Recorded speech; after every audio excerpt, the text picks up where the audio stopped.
In our next trainer tip, in discussion of physiological load assessment, I'd like to talk about the limbic emotional system.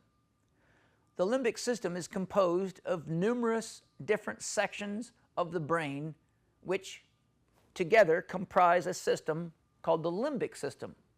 The limbic system is the part or the systems of your brain that process emotion. Whenever you're bringing on a new client, it's a good idea to ask questions about their overall emotional well-being. Whenever somebody's in pain, that is a stress or is a function of the limbic system. As I discussed in a previous trainer tip, whenever someone's in pain, they have a dramatically increased consumption of nutritional resources. When you're working with a new client, it's really, really important to remember that stress in the human body is not specific to a given tissue or event.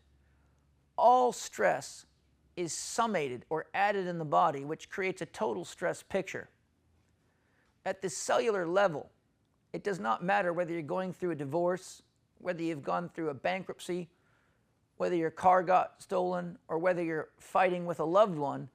The physiological response at the level of the cell is identical. It is stress. And we must remember that most gym programs are stressful to the physical body. They induce a catabolic stimulus. To the degree that any of your clients is under emotional stress, it increases their overall level of stress.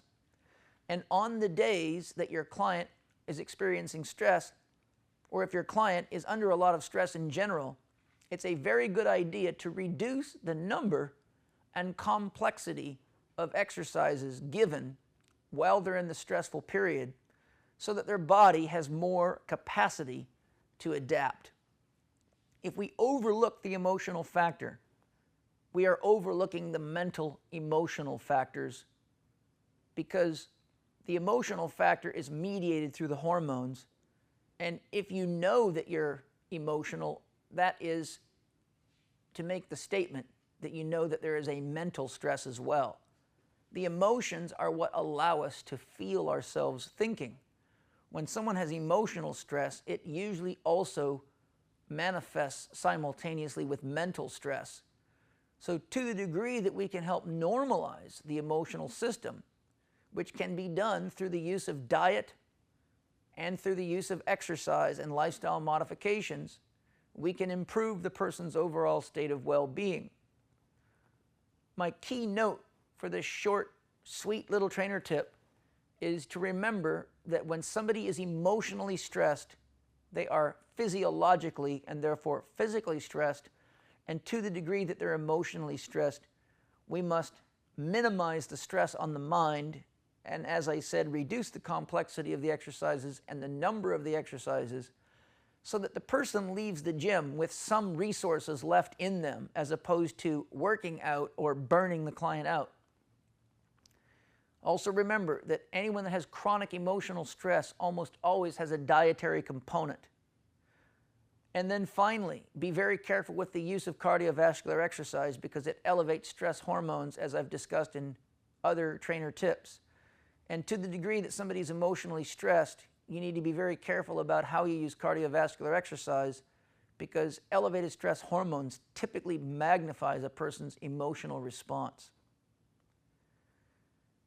To make the most of your time with each client, identify what's going on in their life and see your exercise program as part of a physical, emotional, mental, and spiritual reality. With just minor modifications, you can improve the outcome of any exercise program.